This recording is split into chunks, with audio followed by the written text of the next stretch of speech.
Boa noite, eu sou o Padre Carlos Henrique, da Diocese de Caicó, e nessa sequência de lives que a nossa Diocese está promovendo sobre os principais documentos do Concílio Vaticano II, hoje toca a mim falar sobre a Constituição Dogmática Dei Verbum, sobre a revelação divina. Primeiramente, gostaria de dizer que a expressão Dei Verbum, em latim, significa palavra de Deus. Algumas questões eu vou colocar no início para que a gente possa entender bem, né, o porquê esse documento foi escrito, qual a finalidade. Então, no início do Concílio Vaticano II, existia já um rascunho de um trabalho, né, que se tornaria posteriormente a Dei Verbum. Mas quando começaram a discuti-lo, viram, né, que não correspondia àquilo que a igreja pensava, acreditava naquela época. Ou seja, a igreja faz a pergunta: em que nós estamos crendo hoje? Então, não correspondia àquele rascunho que estava ali pronto para ser discutido no Concílio Vaticano II, durante os trabalhos desse concílio. Então, apesar de ter sido um dos primeiros a ter tido esse rascunho, na realidade é um dos últimos documentos que vai ficar pronto, né? Uma coisa tem que ficar clara: o objetivo do concílio não era trazer novas ideias. Vamos inovar, colocar novos entendimentos sobre a divina revelação. Não, né? Mas perguntar sobre a orientação do Espírito Santo, né? O questionamento. Nessa década em que estamos vivendo, diante de tudo o que aconteceu até hoje, qual a resposta que a igreja precisa dar ao mundo no tocante à divina revelação presente na Sagrada Escritura? Então, finalmente, né, depois de muitas discussões, é promulgada a Dei Verbum no dia 18 de novembro de 1965, poucos dias antes do concílio terminar, no dia 8 de dezembro. A Dei Verbum é uma orientação oficial e essencial sobre a natureza da revelação divina e a forma pela qual a igreja a interpreta. São somente 26 parágrafos, então é um documento muito curto, e dentre todas as constituições, né, que são somente 4 nesse Concílio Vaticano II, somente 2 são dogmáticas. Então tem a Lumen Gentium e tem exatamente a Dei Verbum, né? Então tem uma autoridade máxima com relação aos outros documentos. Feita esta brevíssima introdução, a pergunta é: por que é indispensável, é necessário que a Bíblia seja interpretada para os leitores de hoje em dia, para o mundo atual? Qual a razão dessa necessidade? Por que tem que ser interpretada? Por uma razão muito simples, que quem já pegou uma Bíblia, abriu e tentou ler um texto, já se deu conta. A Bíblia não é um livro somente, mas é um conjunto de livros, é uma biblioteca. Esses livros foram escritos separadamente, não foram escritos na nossa língua, em português, mas foram escritos em hebraico, em aramaico e em grego, ou seja, línguas muito antigas, difíceis, né? Primitivas, há 3.000, 2.500 anos, vamos dizer assim, o Antigo Testamento, né? O Novo Testamento há 2.000 anos. Então vocês vejam, se eu pego uma carta da minha avó, do século passado, e leio, e na minha língua, já tem alguma dificuldade de entender bem cada expressão, cada palavra. Agora você imagine pegar um texto de 2.500 anos atrás, numa língua completamente diferente, primitiva, pertencia a um contexto, a uma época, a um costume, gírias próprias, ditados populares próprios, e colocar isso para os dias de hoje e numa língua diferente. Então, é de uma dificuldade muito grande. E mesmo que os estudiosos traduzam para essa língua mais moderna, como no nosso caso, nós temos, por exemplo, várias traduções em português, sejam católicas, evangélicas e judaicas, né?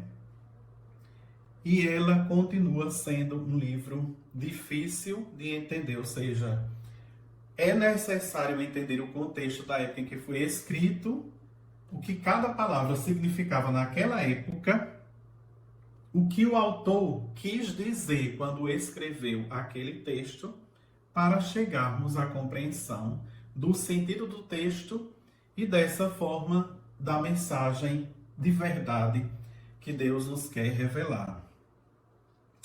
Por exemplo, uma passagem bíblica, Isaías 53, versículos 7 e 8.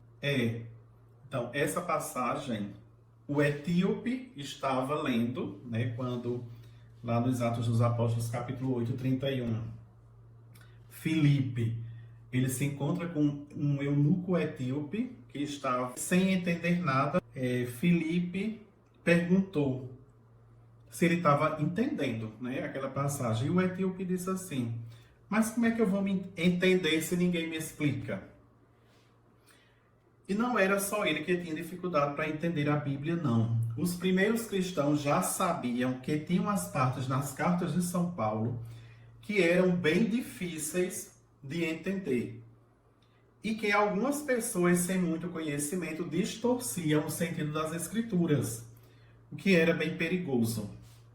Isso a gente encontra em algumas passagens, né? Então, imagine-se naquela época em que estavam vivendo naquele contexto, conhecendo a língua, a cultura, as circunstâncias, e já existia essa dificuldade. Então, hoje, como é que eu me deparo com esses textos e quero entender facilmente, né? É complicado. Uma questão tem que ficar clara, né? O que Deus revelou nessas passagens bíblicas continua para sempre revelado. É a verdade que está presente nesse texto para nossa salvação. Mas o entendimento dessa verdade tem uma progressão, né, de nossa parte. Porque o tempo vai mudando, vai passando. Teve uma grande questão que foi o surgimento das ciências modernas, né? Então, assim, a gente tem que ver que com o avanço da arqueologia, da biologia, da história, né, historiografia, a linguística, a filologia, a psicologia, a astrofísica, a sociologia, e todas essas áreas trouxeram muitas informações que ajudaram a gente a entender melhor a Bíblia.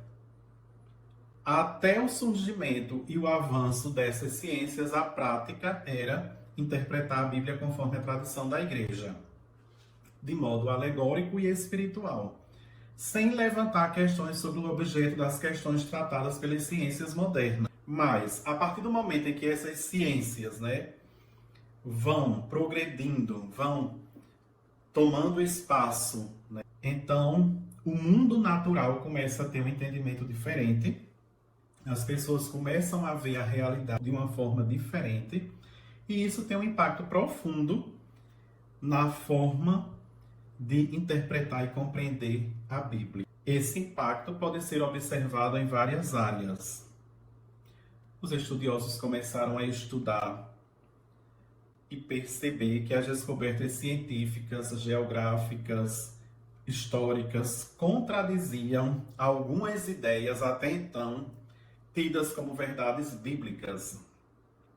Por exemplo, aqui é onde a gente tem que prestar bastante atenção. Durante milênios, o que imperava era o senso comum. O conhecimento era o senso comum. Não é que eles tivessem culpa, era o que eles tinham para a época, né?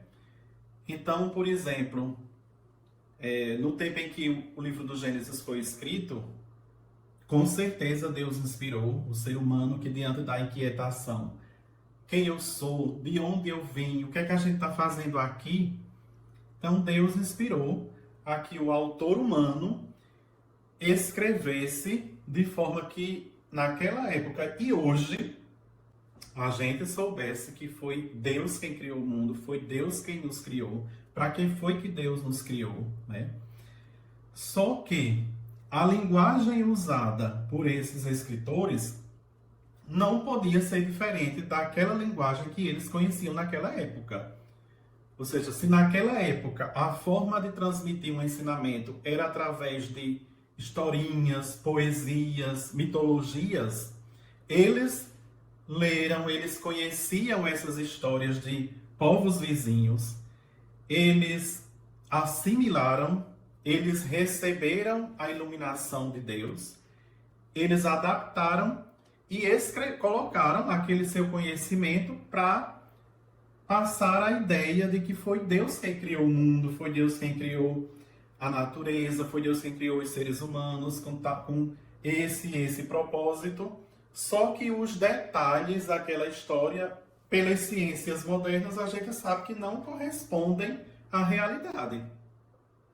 Deus, o Papa Francisco diz, né? A gente tem que deixar essa ideia de ver Deus como um mago com uma varinha de condão dizendo crie-se isso imediatamente. Então, existe uma progressão, né? Uma evolução na criação. Então, aquela história da criação em 6 dias e tantas outras coisas que, se você for vendo, analisando versículo por versículo, sabe que batem de frente com as informações cientificamente comprovadas que nós temos hoje, né? Então, a Bíblia não é um livro de ciências, não quer mostrar verdades científicas. A Bíblia quer passar verdades para a nossa salvação, que é esse um dos pontos a que chega a Dei Verbo. Um exemplo bem conhecido é o da tensão entre cosmologia e geografia. A visão heliocêntrica de Copérnico, isto é, a descoberta de que a Terra não é o centro do universo, foi desafiadora para a visão geocêntrica, que estava em conformidade com algumas interpretações literais da Bíblia.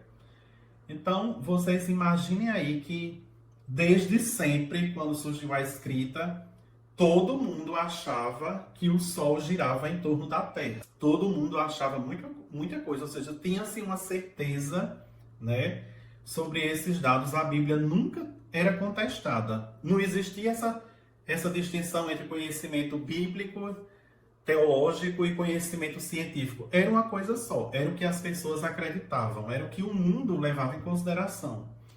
A partir do momento em que vai surgindo, né, vão surgindo esses experimentos, essas observações, essas comprovações, e aí vai se contrapondo aquelas informações que a Bíblia apresentava, e apresenta-se um problema, né?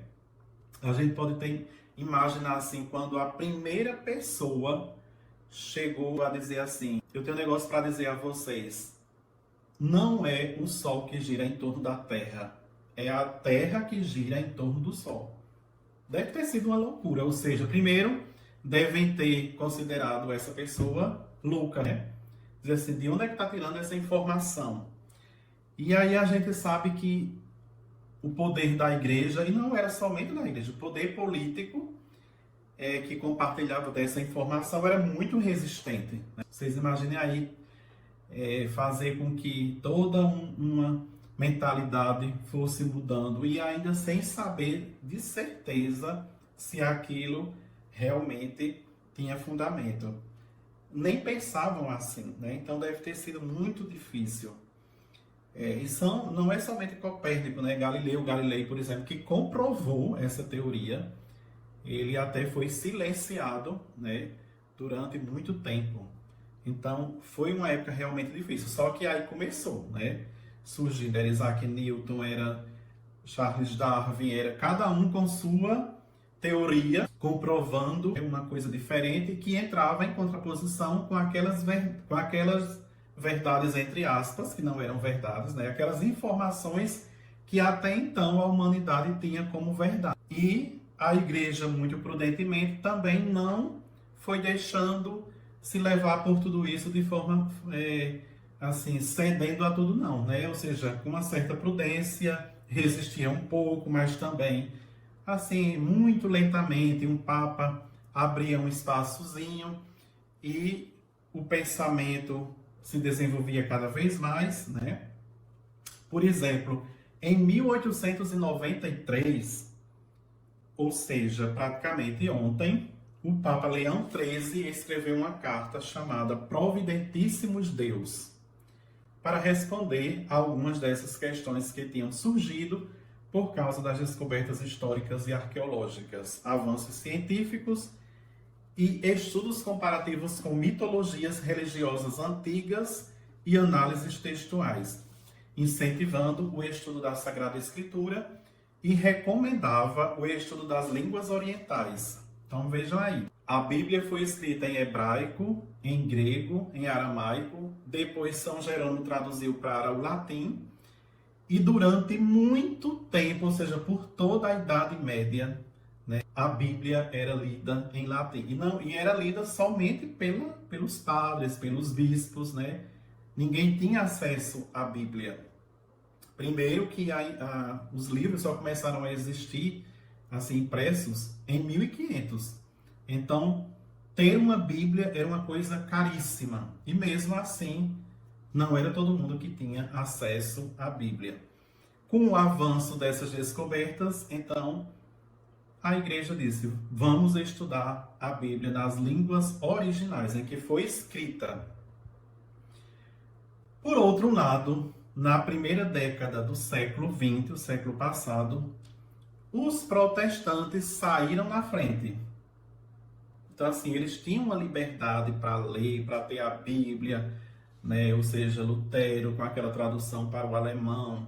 Então, os protestantes correram na frente, eles tinham toda uma liberdade para ter a Bíblia nos originais. Muitos teólogos e exegetas se lançaram no estudo da cultura, né, da crítica histórica no mundo científico, mas surgiram muitos problemas, pois eles ficaram sem saber como conciliar a fé com todas essas novas descobertas, né, com todos esses dados científicos. O Papa Pio X, vendo essa confusão em que tinham se metido os protestantes, publicou o decreto Lamentabile em 1907, em que via que os católicos ainda não estavam preparados para enfrentar estes problemas. Então, o Papa Pio X colocou muitos freios à pesquisa bíblica e, inclusive, constituiu a Comissão Bíblica, que existe até hoje, para responder às diversas inquietações que naturalmente iam surgindo. Enquanto isso, o Instituto Bíblico de Roma e a Escola Bíblica dos Dominicanos de Jerusalém vinham preparando biblistas conhecedores das línguas originais, né, para o desafio de responder a essas questões e, inclusive, traduzir a Bíblia, a primeira Bíblia dos originais. Em 1920, o Papa Bento XV, com a encíclica Spiritus Paráclitos, ou seja, 1920, na pandemia, fez exatamente 100 anos, né? Se limitou, dentre outras coisas, diante de tantas perturbações, a não excluir nenhuma passagem bíblica da inspiração divina. Então o Papa dizia o seguinte: a gente ainda não entende porque é que tem informações que hoje, com a ciência, a gente sabe que não corresponde à realidade, mas, ao mesmo tempo, a igreja afirma que toda a escritura é inspirada por Deus. Bento XV disse o seguinte: todas essas descobertas estão contradizendo tantos dados bíblicos. Não sabemos como resolver isso, mas toda palavra é inspirada. Até que Pio XII, em 1943, há apenas 80 anos, com a encíclica Divino Afflante Spiritu, finalmente abriu as portas para o método histórico-crítico que tinha sido anteriormente desenvolvido pelos protestantes, né? E também por parte de alguns exegetas católicos. E essa encíclica falava dos gêneros literários, das formas literárias e da importância das traduções feitas a partir das línguas originais e não da Vulgata em latim. Então, os gêneros literários são os tipos de texto, né? Por exemplo, em português, a gente quando estuda, então aparece assim, esse texto é uma carta, ou uma receita, ou uma bula de remédio, ou uma matéria jornalística, uma narrativa, um ditado popular, um romance, uma poesia, uma oração, né? Então, assim, são muitos os tipos de gêneros literários que existem na Bíblia. Então, Pio XII, ele abriu as portas e começou a dizer, né? Para que se entenda bem o significado de cada texto, é preciso saber que tipo de gênero literário é aquele texto, né?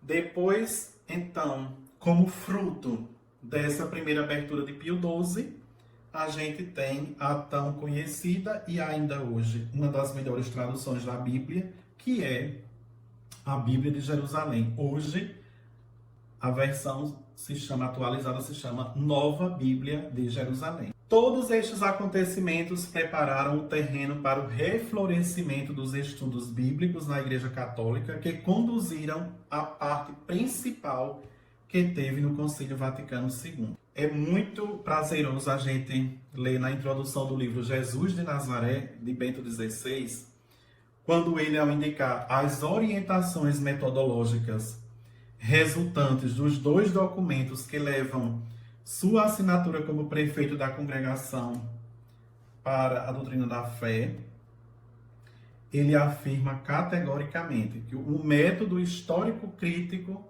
precisamente a partir da essência íntima da teologia e da fé, constitui uma dimensão irrenunciável ao trabalho exegético.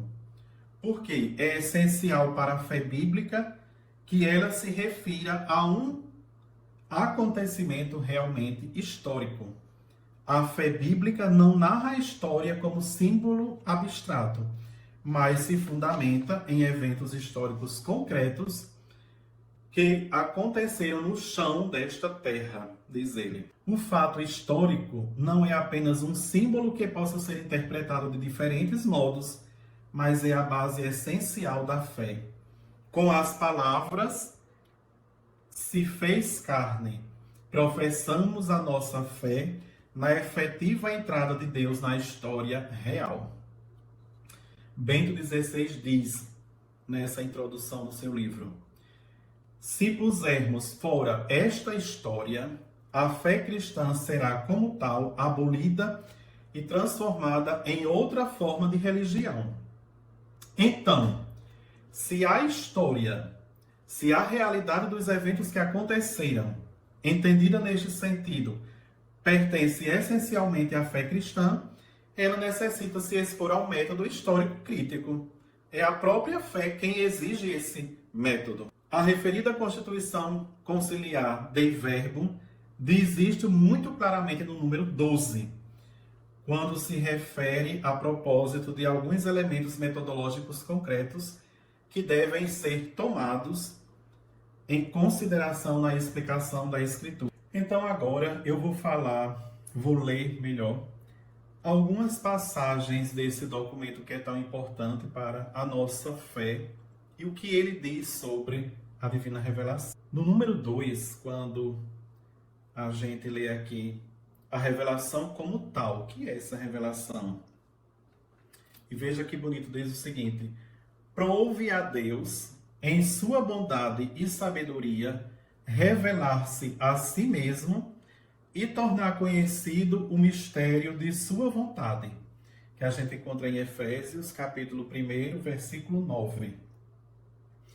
Pelo qual os homens, por intermédio de Cristo, Verbo feito carne, e no Espírito Santo, têm acesso ao Pai e se tornam participantes da natureza divina, Efésios, capítulo 2, versículo 18. Portanto, mediante essa revelação, o Deus invisível, levado por seu grande amor, fala à humanidade, aos homens e mulheres, como a amigos, e com eles se entretém para os convidar à comunhão consigo e nela os receber. E, finalmente, nesse parágrafo, a gente vê o seguinte: no entanto, o conteúdo profundo da verdade, seja a respeito de Deus, seja da salvação do homem, se nos manifesta por meio dessa revelação em Cristo, que é, ao mesmo tempo, mediador e plenitude de toda a revelação. Uma coisa que aparece como problemática, né, inclusive nos dias de hoje, e eu espero falar ainda nessa explanação, é com relação ao termo inerrância bíblica e verdade bíblica. O que significam? Então, no número 2, dado em verbo, diz o seguinte: transmissão da revelação divina. Como foi que essa revelação foi transmitida? E a gente vê, né, que a Sagrada Tradição é a principal responsável por essa transmissão, ou seja, a pregação apostólica, a pregação e o testemunho dos apóstolos, né, que transmitindo aquilo que eles próprios receberam, exortam os fiéis a manter as tradições que aprenderam, seja oralmente, seja por carta, e a combater pela fé que lhes transmitiu uma vez para sempre. Essa tradição que vem dos apóstolos, ela progride na igreja, sob a assistência do Espírito Santo, das coisas como das palavras transmitidas, seja pela contemplação, seja pelo estudo dos que creem, os quais as meditam em seu coração. Então, como eu havia falado antes, com essas descobertas científicas, né, muitas questões surgiram e, através do estudo daqueles que creem, a progressão na compreensão dessa revelação vai se tornando cada vez mais plena, mais profunda. Tanto a Sagrada Tradição como a Sagrada Escritura constituem um só sagrado depósito, o conteúdo da palavra de Deus confiado à Igreja. Então vejam que aqui a gente tem uma primeira diferença com os nossos irmãos separados, né, os protestantes, porque nós acreditamos que a divina revelação está presente tanto na Sagrada Escritura como também na Sagrada Tradição, né, que foi toda essa transmissão vinda dos apóstolos até os dias de hoje. Com Lutero, ele descarta a Sagrada Tradição, né, é só a Escritura, é só a Bíblia. E isso vai gerar uma série de problemas, ainda hoje. Por exemplo, se eu leio um texto bíblico e não levo em consideração aquilo que os apóstolos, os padres da igreja e o próprio magistério da igreja veio protegendo, veio, vamos dizer assim, aprofundando, custodiando, então eu posso fazer uma interpretação errônea de alguma passagem bíblica e essa interpretação levar ao entendimento de uma doutrina errônea. Então, o ofício de interpretar autenticamente a palavra de Deus, escrita ou transmitida, foi confiado unicamente ao magistério vivo da Igreja, cuja autoridade se exerce em nome de Jesus Cristo. Então, a Igreja Católica, né, nós não temos uma prática de interpretação subjetiva, ou seja, cada um interpreta da maneira que quiser. Não, não é assim. Ou seja, nós acreditamos que Deus inspirou o autor sagrado. Esse autor sagrado, ele tem uma linguagem, ele conhecia uma série de costumes, de tradições, ele vivia num contexto, ele escreveu tendo em vista também uma situação, e quando ele escreveu aquele texto, ele só tinha uma intenção. Cabe à tradição da igreja, o magistério, descobrir e anunciar que intenção era essa desse autor, né? A partir da intenção que a gente descobre através do método histórico crítico, por exemplo, é que então uma interpretação espiritual pode ser elaborada em cima daquela interpretação do que realmente o texto quer dizer, e não daquilo que eu quero que o texto diga. Ou seja, eu não levo em consideração absolutamente nada do que o autor queria expressar, eu interpreto do jeito que eu quero, levando em consideração as minhas categorias atuais, e digo, o texto bíblico quer dizer isso, e faço uma série de mensagens, ou seja, vai sempre desvirtuar daquela mensagem original. Então, nós temos esse entendimento. Mas, como eu falei para vocês antes, tem a questão da inerrância bíblica. Durante muito tempo, existia essa ideia de inerrância bíblica, ou seja, de que absolutamente cada palavra, cada afirmação da Bíblia era sem erro, né?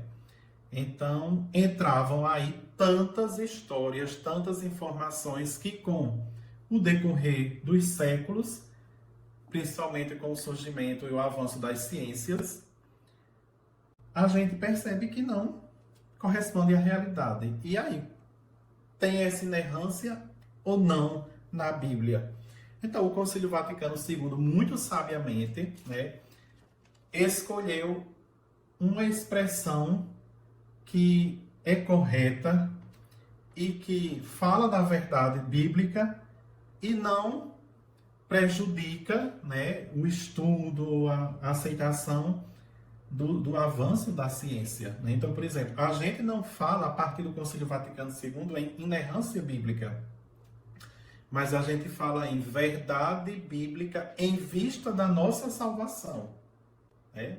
O texto vai falar muito claramente, quando trata da inspiração divina da Sagrada Escritura e sua interpretação, o texto vai dizer o seguinte: na relação dos livros sagrados, Deus escolheu homens e mulheres, dos quais se serviu fazendo-os usar suas próprias faculdades e capacidades.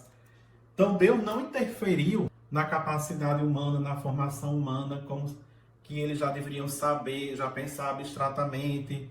Não. Deus, respeitando a limitação de cada homem e mulher, autores da Bíblia, inspirou aquelas pessoas a expressar e ensinar com certeza, fielmente e sem erro, a verdade que Deus, em vista da nossa salvação, quis fosse consignada nas Sagradas Escrituras. Então não é todo tipo de verdade. Ah, eu quero saber a verdade sobre a criação do mundo.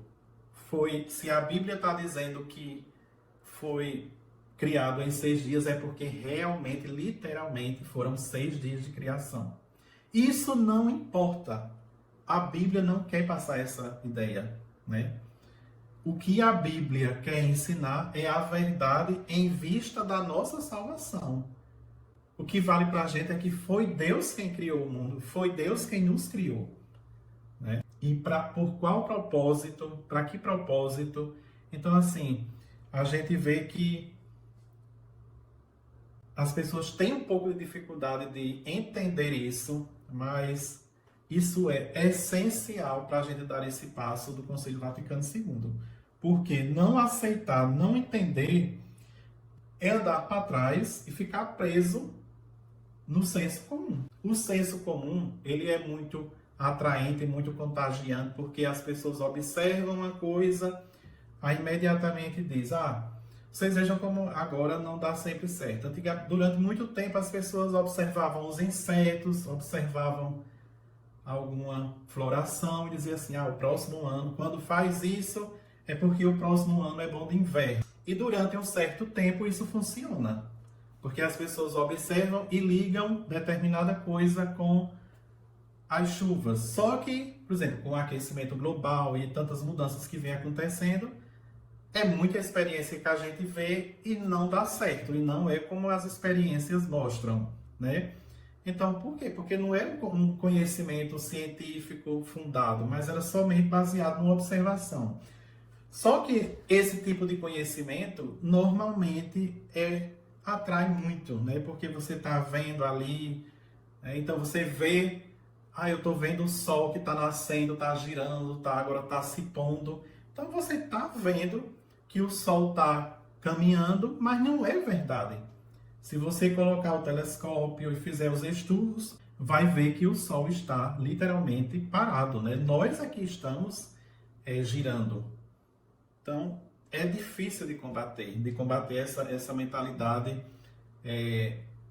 que pode trazer tantos problemas para a nossa vida. Uma palavra, a Dei Verbo fala sobre os estudiosos, os exegetas, né? Já que Deus, na Sagrada Escritura, falou através de homens e de modo humano, deve o intérprete da Sagrada Escritura, para bem entender o que Deus nos quis transmitir, investigar atentamente o que os hagiógrafos de fato quiseram dar a entender e aprove a Deus manifestar por suas palavras. Então, aqui a Dei Verbo vai falar novamente em gêneros literários, como já tinha começado Pio XII, né? E então também leva em consideração, chama a atenção de que se deve estudar o conteúdo e a unidade de toda a Escritura. Então, cada texto no seu contexto, do seu capítulo, do seu livro, do seu maior grupo, do seu Antigo Testamento, Novo Testamento e de toda a Bíblia. No número 21 da Dei Verbo, a gente lê o seguinte: a Igreja sempre venerou as Divinas Escrituras da mesma forma como o próprio corpo do Senhor, já que, principalmente na Sagrada Liturgia, sem cessar, toma da mesa, tanto da Palavra de Deus quanto do corpo de Cristo, o pão da vida, e o distribui aos fiéis. Então isso é muito interessante. Até cita aqui, a Palavra de Deus é viva e eficaz, porque se a gente não tiver cuidado, claro, a gente dá muita ênfase ao corpo de Cristo, né, na Eucaristia. Mas às vezes acontece de se dar muita ênfase à Eucaristia e ênfase nenhuma à palavra, ou seja, não se ouve bem a palavra, não se lê bem, não se pratica, não se assimila, não se... Às vezes a gente escuta a palavra e resiste a essa palavra. Então, ou seja, é uma contradição. Escuto a palavra de Deus, resisto àquela palavra, mas logo em seguida comungo o corpo de Cristo, achando que eu estou em plena comunhão. Só que no momento antes eu já rejeitei, eu fiz resistência àquela palavra. Então é uma coisa que a gente tem que ter muito cuidado. E a própria igreja diz, né? A igreja sempre venerou as Divinas Escrituras da mesma forma como o próprio corpo do Senhor. Sem cessar, a igreja, todo o povo de Deus, toma da mesa, tanto da palavra quanto do corpo de Cristo, o pão da vida, né? E o distribui aos fiéis. O pão da vida não é somente o corpo de Cristo nas espécies eucarísticas, mas também o pão da vida proclamado, né, na liturgia da palavra. E a Dei Verbo número 22, recomendam-se versões acuradas. Então, outro problema que ainda existe muito, a questão da tradução da Bíblia. Você que está com a Bíblia aí em português, a Bíblia não foi escrita em português. E aí vem a pergunta, será que o que eu tenho em mãos corresponde àquilo que realmente Deus inspirou o homem para que ele escrevesse lá em hebraico, em grego, há 3.000, 2.500 anos atrás?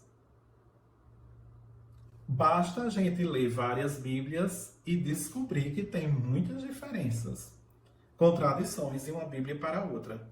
E se existem contradições, isso significa que tem alguém traduzindo mal.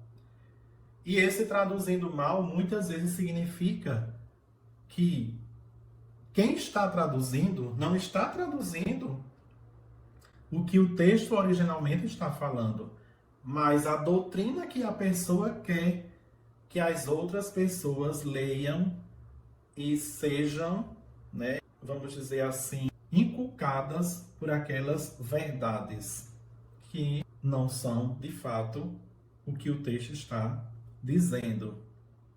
Então, se vocês quiserem fazer uma experiência, peguem Bíblias, várias versões em português, sejam católicas, sejam evangélicas, tem judaicas também, e vão ver, né, que realmente existem muitas contradições nas traduções. Então, aí existe um problema. Por isso que o Conselho, através da Lei Verbo, recomenda versões muito bem feitas, né, levando em consideração a versão grega também do Antigo Testamento, a Septuaginta, depois considerando outras versões orientais, versões latinas. Só para vocês terem uma ideia, de manuscritos do Novo Testamento, a gente tem mais ou menos 4.000 manuscritos do Novo Testamento. É muito manuscrito. Não existem apenas 2 que coincidam em tudo, né? Sempre existem muitas variações, porque naquela época, quando eram escritos em pergaminhos, que era couro de cabrito curtido, os copistas, né, às vezes pulavam uma palavra, às vezes acrescentavam uma sem querer, às vezes intencionalmente, dependendo da localidade que eles escreviam, era colocado uma palavra para dar um entendimento diferente. Então, tem todo um estudo crítico dessas 4.000 versões para se chegar ao texto mais possivelmente próximo do original. Por isso que sempre é necessário haver novas traduções. Não somente porque a língua que a gente fala vai mudando, ela vai ficando, tendo algumas modificações ao longo do tempo por causa da fala, como também porque vão se descobrindo mais manuscritos, mais métodos de comparação. Agora, com certeza, com a inteligência artificial, vão ser feitos novos estudos. Eu, por exemplo, agora acabei de traduzir, quer dizer, já faz um tempo que eu traduzi a carta aos Efésios, né, do Novo Testamento, que é a tradução das Paulinas, que apenas acabou de sair, de ser lançada, né, esse mês de setembro, e já está à venda nas editoras. Então, eu também não conheço toda a tradução, né, eu conheço a minha tradução de Efésios. Então, agora é hora das pessoas lerem, dos estudiosos analisarem, né, no primeiro momento, para a gente ver como está essa tradução. Eu acredito, né, que será uma tradução muito boa. Mas, a princípio, de todas essas traduções que existem atualmente, eu considero 2 muito boas, que é a Nova Bíblia de Jerusalém e a Nova Bíblia Pastoral, né? Claro, todas as Bíblias são importantes, são boas, mas essas 2, por várias questões, eu as considero muito boas traduções. A Pontifícia Comissão Bíblica escreveu a interpretação da Bíblia na Igreja em 1993. Então vejam que de 1965 a 1993 houve muitos estudos, muitos aprofundamentos, mas não havia nenhum documento oficial. E então surge, né, esse documento traçando, no tempo do pontificado de São João Paulo II, abordagens de como interpretar corretamente a Sagrada Escritura. Então, esse documento leva a assinatura do então cardeal Ratzinger, depois Bento XVI, né? E novamente aqui se repete, se ratifica que o método histórico crítico, ou seja, a análise dos textos bíblicos a partir da história desses textos é fundamental para se interpretar corretamente os textos bíblicos, né? E apresenta várias abordagens de interpretação e mostra que são abordagens complementares. Depois, o Papa Bento XVI fez um sínodo sobre a Palavra de Deus. E como resultado desse sínodo, ele escreveu a exortação pós-sinodal Verbum Domini. E aí vai ampliando com as novas descobertas, com novas diretrizes, com novas abordagens, né? Ou seja, Papa Bento ele vai dando um resumo da caminhada até aquele momento. Com Francisco, com o Papa Francisco, a gente já tem mais outros documentos que já foram resultado daquela inspiração que teve Bento XVI na exortação pós-sinodal Verbum Domini. Por exemplo, aqui tem um muito importante, muito interessante, que é esse aqui. Inspiração e verdade da Sagrada Escritura. A palavra que vem de Deus e fala de Deus para a salvação do mundo. Publicado pelas Paulinas. Então aqui nós temos muitas coisas interessantes, mas assim, uma ênfase sobre essa questão da verdade e da inspiração na Sagrada Escritura. Eu vou ler aqui só um trechinho, né, para que vocês possam ver como é claro. A verdade da palavra de Deus nas Sagradas Escrituras está intimamente ligada à sua inspiração. O Deus que fala, de fato, não pode enganar. Não obstante esta declaração de máxima, diversos pronunciamentos do texto sagrado causam muitas dificuldades, como a gente já viu desde o início desta exposição. Destas estavam conscientes já os padres da Igreja, e ainda hoje persistem problemas, como testemunham as discussões ocorridas durante o Concílio Vaticano II. O que segue procurará esclarecer o sentido do termo verdade, como foi entendido pelo Concílio. Então, o que significa verdade nessa declaração? Os teólogos recorreram ao conceito de inerrância, aplicando a Sagrada Escritura. Tomado no seu sentido absoluto, este termo diria que, na Bíblia,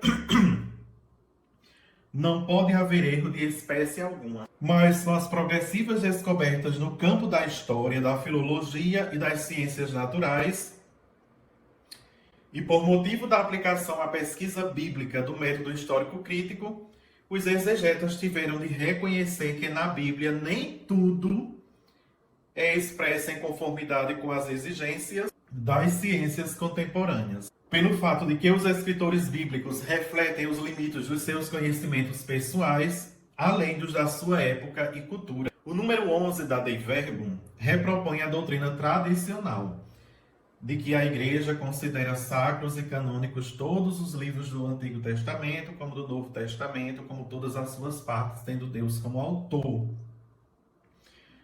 Portanto, como tudo que os autores inspirados, isto é, os agiógrafos, afirmam, deve considerar-se afirmado pelo Espírito Santo. Em consequência, deve-se professar que os livros da Sagrada Escritura ensinam firmemente, fielmente e sem erro a verdade que Deus, em vista da nossa salvação, quis que fosse entregue nas sagradas letras. Então, a questão aqui é entender o que significa a verdade em vista da nossa salvação. Essa é a parte mais importante nos dias atuais para se entender a Dei Verbum e o impacto que ela deve exercer na nossa compreensão da Sagrada Escritura. Não basta considerar o termo verdade na sua acepção comum. Tratando-se de verdade cristã, a noção vem enriquecida pelo significado bíblico de verdade e ainda mais pelo uso que dele faz o concílio em outros documentos. No Antigo Testamento, o próprio Deus é a suma verdade pela firmeza das suas escolhas, das suas promessas e dos seus dons. As suas palavras são verídicas e requerem uma análoga firmeza de aceitação na resposta do ser humano, no coração e nas obras. A verdade é o fundamento da aliança. No Novo Testamento, o próprio Cristo é a verdade, porque ele é o Amém encarnado de todas as promessas de Deus. E porque ele, que é o caminho, a verdade e a vida, revelando o Pai, dá acesso a ele, que é a última fonte da vida, O Espírito que Cristo dá é o Espírito de verdade, que sustentará o testemunho dos apóstolos e a firmeza da nossa resposta de fé. A verdade, portanto, tem uma dimensão trinitária, mas essencialmente cristológica, e a igreja que a anuncia é coluna e sustentáculo da verdade. Então, ao se estudar a verdade nos textos bíblicos, a atenção do leitor tem que se concentrar nesses dois temas intimamente ligados, né? O que os textos dizem sobre Deus e o que os textos dizem sobre o projeto de Deus para a salvação do ser humano. Então, como eu citei já anteriormente a criação do mundo, se a gente pegar Gênesis 1 e 2, primeiro a gente tem que entender que o capítulo 1 de Gênesis há ali um relato da criação do mundo. O capítulo 2 há outro relato da criação do mundo, ou seja, dois relatos que não estão totalmente de acordo entre si. Existem contradições já ali nos dois primeiros capítulos do Gênesis, né? Então, isso já seria a problemática.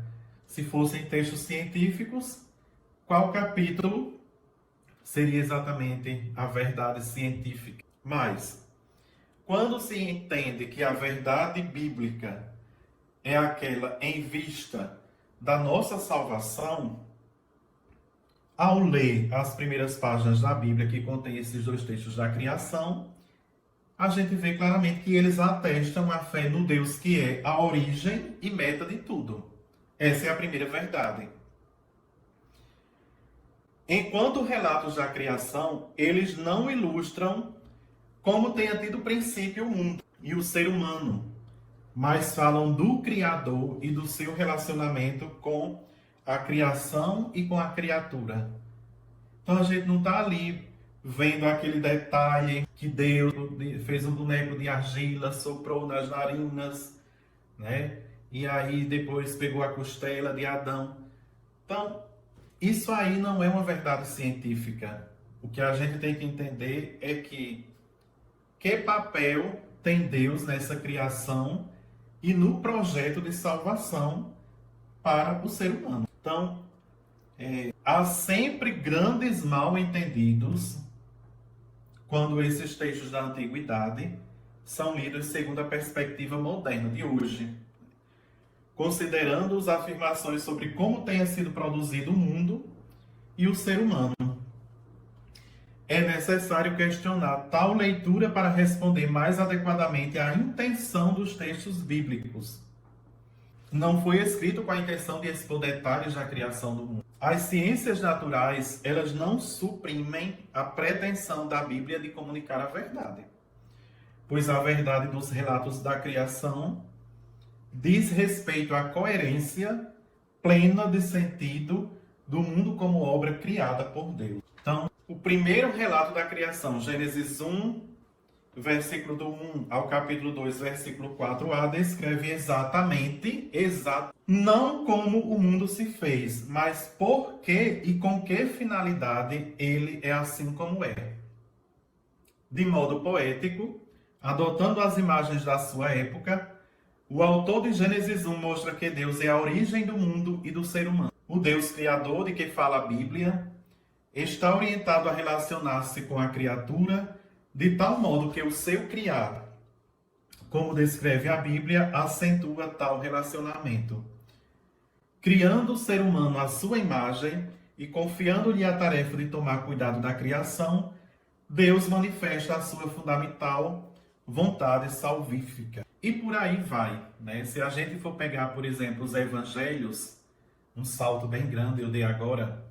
Primeiramente, a gente tem que entender que foram escritos numa época bem posterior a textos antiquíssimos, né, da criação do mundo em Gênesis. Então, os evangelhos, a gente vê logo as contradições. São 4 evangelhos. Existiram eventos históricos? Sim. Mas cada um narra de acordo com a sua visão teológica, o seu ponto de vista, né? Se você pegar, por exemplo, a paixão e morte de Jesus e colocar paralelamente para ler, você vai ver que tem várias coisas diferentes, né? Várias informações diferentes. Por exemplo, eu lembro agora que um trabalho que eu fiz dizia assim: no Getsemane, Jesus está aflito, né? Porque está prestes a começar aquele processo de paixão e se angustia muito. Então, cada evangelho tem uma linguagem diferenciada. No Evangelho de Mateus, eu sei que é Mateus capítulo 26, versículo 36 a 46. Então, em um evangelho diz que Jesus se prostrou por terra. Em outro evangelho diz que Jesus se abaixou, né, encostou a cabeça no chão, mas não necessariamente prostrado. Em Lucas, por exemplo, diz que Jesus se ajoelhou e suou sangue, informação que não está nos outros evangelistas. Então, assim, os sinóticos, principalmente, Mateus, Marcos e Lucas, em cada evento da vida de Jesus, a gente vê que tem detalhes e que a gente não pode querer que aqueles detalhes, aquela narração seja uma biografia, uma matéria jornalística com precisão sobre cada detalhe do que aconteceu. Mas os apóstolos, tendo transmitido os eventos e os evangelistas, tendo desenvolvido, ampliado, aprofundado, inspirados pelo Espírito Santo, a sua visão teológica de cada acontecimento, colocam por escrito, levando em consideração a sua criatividade.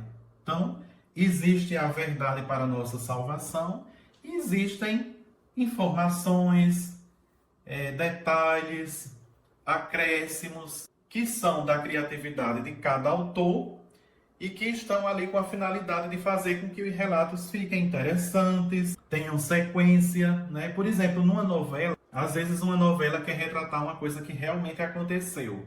E aí vai passando cada capítulo, no meio da novela retratam aquele acontecimento, mas em cada capítulo tem diálogos, tem cenas que são da criatividade do autor da novela, para que a novela possa ter uma caminhada interessante, chame a atenção do público, né? Então, não é que o evangelho é o gênero novela, não. O evangelho é um gênero literário que significa boa notícia, mas como qualquer coisa escrita, né? Somente hoje em dia é que a gente teria uma coisa escrita, você olhando e escrevendo, e ainda assim pode ser que varie de acordo com o ponto de vista de cada pessoa, né? O evento histórico está lá. Jesus nasceu de uma virgem, Jesus pregou, Jesus fez milagres, Jesus ensinou, Jesus morreu pregado numa cruz e ressuscitou. Agora, muitos detalhes, muitas informações que ali estão foram colocados pelos evangelistas para enfeitar, para dar mais ânimo, dar mais firmeza, né, a essa narrativa. Então,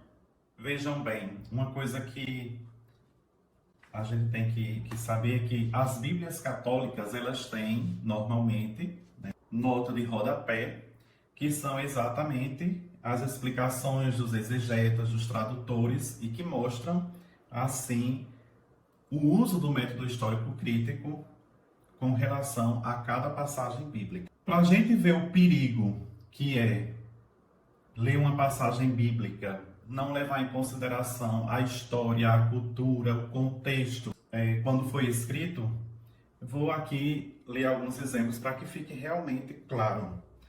Por exemplo, eu estou aqui com a Bíblia Lançamento das Paulinas, né? A Bíblia, que foi aqui, eu traduzi a carta aos Efésios, ainda não analisei as outras obras, os outros livros, eu sei somente da tradução de Efésios, né? Então, Deuteronômio, capítulo 21, versículo 18 ao 21.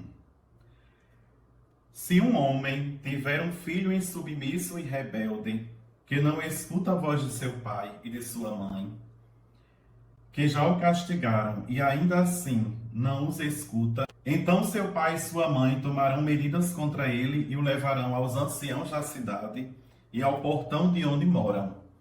E dirão aos anciãos de sua cidade: este nosso filho é insubmisso e rebelde. Não escuta a nossa voz, é falso e se embriaga. Todos os homens de sua cidade o apedrejarão e morrerá. O mal será tirado do meio de ti e todos os de Israel escutarão e temerão. Então vejam, minha gente, se isso é levado ao pé da letra, sem o contexto, sem entender a época, e a pessoa decide praticar esse mandamento, que drástico seria. No Evangelho de João, capítulo 6, versículos 51 a 58, nós temos o texto, exatamente onde Jesus diz: sou eu o pão vivo que desceu do céu. Quem comer deste pão viverá para sempre, e o pão que eu darei para a vida do mundo é minha carne. Os judeus discutiam então entre si, dizendo: como é que pode este nos dar a comer a sua carne? Disse-lhes então Jesus: em verdade eu vos digo, se não comerdes a carne do Filho do Homem e não beberdes seu sangue, não tereis a vida em vós mesmos. Quem come minha carne e bebe meu sangue tem a vida eterna, e eu ressuscitarei no último dia. Pois minha carne é verdadeiro alimento, e meu sangue é verdadeira bebida. Quem come minha carne e bebe meu sangue, permanece em mim e eu nele. Então, esse texto, aquelas outras narrações da última ceia, durante toda a história da igreja, até 1500, quando Martinho Lutero ele se distanciou da igreja, esse texto era interpretado como a reunião semanal que os cristãos costumavam fazer em torno da palavra e partiam o pão.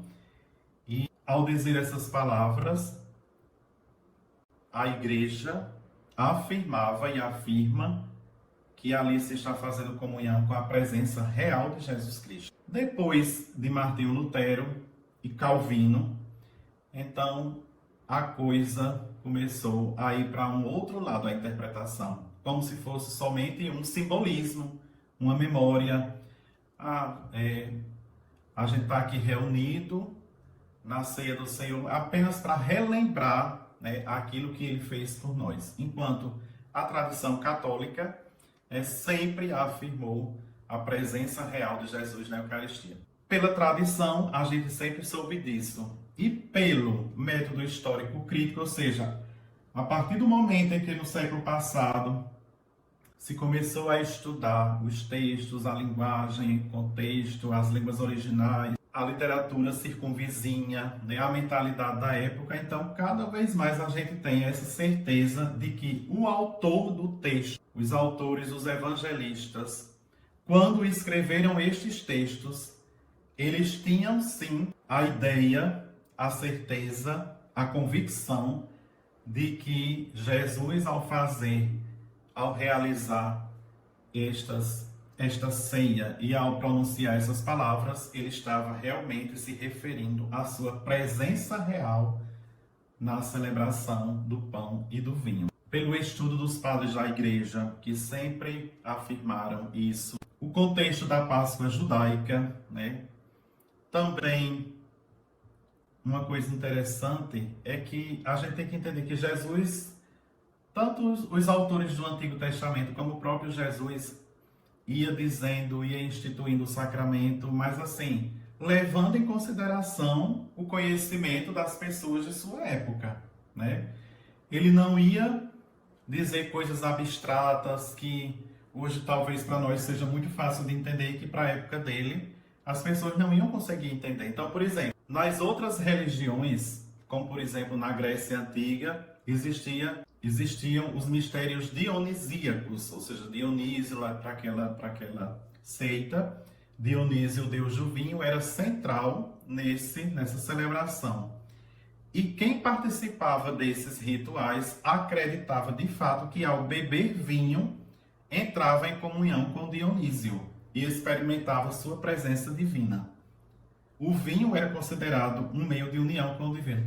Não só nessa seita dionisíaca, mas também em tantas outras, romanas, Então, assim, Jesus, ele sabendo, ele já vivendo, a ceia pascal judaica, como ele sabia desde criança que frequentava, e também sabendo que naquela época, abrangendo mais um pouco além de Israel, além da Palestina, as pessoas tinham conhecimento, tinham essa mentalidade, então ele aproveita aquele momento para instituir a Sagrada Eucaristia de forma que as pessoas pudessem entender. Por fim, eu gostaria de falar aqui de um texto que fui eu mesmo quem traduzi, né?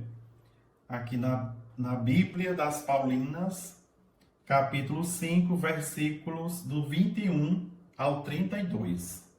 Então, esse texto aqui, ele é bem difícil de traduzir, para não, já na tradução a gente tem que ter cuidado para não passar uma ideia errada. Mas ao ler, vocês vão perceber como esse texto, ainda hoje, tem sido motivo de confusão e de retrocesso, né, nas relações interpessoais, principalmente entre marido e mulher. Então, o texto diz o seguinte: sujeitai-vos uns aos outros no temor a Cristo. Vós, as mulheres, aos próprios maridos, como ao Senhor. Porque o marido é cabeça da mulher, como também o Cristo é cabeça da igreja. Ele mesmo, o Salvador do corpo. Mas, como a igreja é obediente ao Cristo, assim também as mulheres a seus maridos em tudo. Vós, os maridos, amai vossas esposas, como também o Cristo amou a igreja e se entregou por ela, para santificá-la, purificando-a no banho da água com a palavra, para apresentar diante de si mesmo a igreja gloriosa, sem mancha, nem ruga, ou qualquer coisa do tipo, mas que seja santa e sem culpa. Assim os maridos devem amar suas esposas como a seu próprio corpo. Quem ama sua mulher, ama a si mesmo, porque nunca ninguém detestou sua própria carne. Pelo contrário, nutre-a e dela cuida, como também o Cristo, a igreja. Pois nós somos membros de seu corpo. Por isso, o homem deixará pai e mãe e se unirá à sua mulher, e os dois serão uma só carne. Este mistério é grande. Falo com referência a Cristo e à igreja. Em todo caso, também cada um de vós ame assim sua esposa como a si mesmo, e a mulher tema o marido. Então, esse texto, durante vários séculos, foi causa de interpretação errônea, e a Igreja Católica usa esse texto, como outros, como fundamento da elevação do contrato matrimonial ao sacramento. Depois, essa questão da superioridade do homem em relação à mulher. O homem cabeça da mulher. Se a gente deixa de lado uma interpretação que leve em conta o método histórico crítico, a história, a cultura, língua original, contexto, né? A gente chega a essa conclusão mesmo. Assim, já é o homem quem manda na mulher, a mulher tem que temer o marido. Mas quando você leva em consideração tudo isso que eu acabei de falar, a gente vê que a coisa é muito mais interessante, né? Eu vou ler aqui o comentário que eu escrevi, né, para essa perícope na Bíblia das Paulinas. Cristo, imagem do esposo, realiza a nova aliança. Faz-se dom que purifica e santifica a igreja esposa. Então, a relação, o mistério entre Cristo e a igreja. Esposo e esposa. Nestes ensinamentos, a ênfase recai sobre o marido, de quem se exige uma doação perfeita a exemplo de Cristo. Então, enquanto durante séculos, e ainda hoje, quando se lê esse texto em alguns ambientes, se dá ênfase na submissão da mulher, na realidade, o que o texto quer dizer é da exigência que se faz ao marido, né, de quem se exige uma doação perfeita a exemplo de Cristo pela sua igreja. Com relação à conclusão de que, como Cristo é cabeça da igreja, o esposo é cabeça da mulher, o que não parece ser um mandamento adequado para determinar a relação entre os cônjuges, já que coloca a mulher em uma posição de inferioridade, quer na família, quer na igreja, É preciso considerar que esta realidade corresponde à mentalidade da época em que foi escrito o texto, segundo a qual o homem tinha todos os direitos sobre a mulher, e que a grande novidade aqui trazida por esta carta aos Efésios é que o amor passa a ser o critério da relação. Então, o texto quer reafirmar não a autoridade, a maneira dos modelos sociais ou arbitrários daquela época, mas sim o fato de que dele, homem, cabeça como Cristo, se exige dar a vida por amor, assim como Cristo radicalmente a dá à sua igreja. Com relação aqui ao último versículo que diz, e a mulher tema o marido, eu coloquei aqui, o temor denota uma atitude interior de fé que tem por objeto Cristo. E temer, portanto, não denota medo, mas sim respeito, né? E que ambos devem temer a Cristo. Mas nesse sentido, não de medo de ficar petrificado e paralisado sem fazer nada, mas temor reverencial, respeito. Então, como vocês podem constatar, uma leitura ao pé da letra se torna uma leitura fundamentalista, e isso traz diversos problemas para a sociedade, como ainda hoje costuma haver. Discriminação, preconceito, problemas gravíssimos relacionados a risco de vida. Por exemplo, existem comunidades cristãs que interpretam determinados textos bíblicos a ponto de não permitirem transfusão de sangue, porque, segundo essas seitas, a Bíblia proíbe.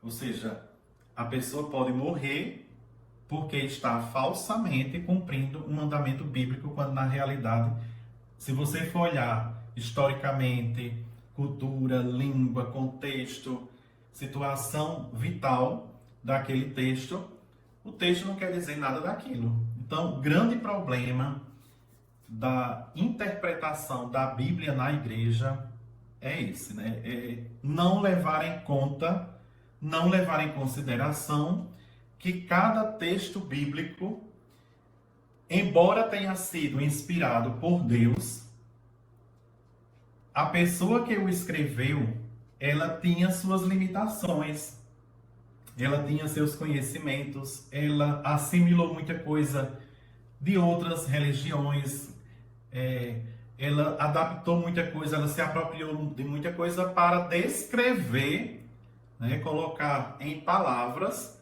aquilo que Deus estava inspirando, que é aquilo que Deus estava revelando e inspirando para que ela colocasse por escrito. Então, cabe a nós hoje descobrir que intenção tinha o autor humano quando escreveu determinado texto. Porque, por exemplo, se eu escrevo um e-mail, uma mensagem de WhatsApp, quantas e quantas vezes não já aconteceu? Eu mando uma mensagem de WhatsApp para uma pessoa e ela entende completamente diferente, às vezes até o contrário da intenção que eu queria passar. Quando é um áudio, a pessoa vê a entonação e etc e tal, mas quando é por escrito, muitas vezes a pessoa que recebe fica sem entender, acha que eu mandei um desaforo, que eu estou criticando, enfim, para vocês verem, no mundo de hoje, na língua que eu falo, na minha região, pode acontecer isso. Imagine eu querer abrir a Bíblia, qualquer passagem aqui, já pego uma tradução e achar que eu posso interpretar de maneira subjetiva um texto que Deus quis revelar para a humanidade inteira. Então, por isso que a Igreja Católica, ela acompanha o tempo, ela reconhece e diz que é indispensável o uso do método histórico crítico. Eu vou terminando por aqui. Peço desculpa pelos erros dessa gravação, né, porque como é um assunto muito complexo, a questão da Bíblia mexe com todo mundo, mexe com muitas igrejas, mexe com questão de linguística e tem muitos pontos de vista diferentes, e eu aqui passei exatamente a visão da igreja, que vocês podem conferir no site do Vaticano, na página da Pontifícia Comissão Bíblica, tem todos os documentos lá gratuitamente. Inclusive, eu aconselho muito que quem puder adquira esse documento, que é Inspiração e Verdade da Sagrada Escritura, a palavra que vem de Deus e fala de Deus para a salvação do mundo. E então também digo que quem tiver suas dúvidas pode deixar nos comentários desse vídeo, que eu em breve responderei por escrito, ou também poderei fazer um novo vídeo. Muito obrigado e boa noite a todos. Fiquem todos com Deus.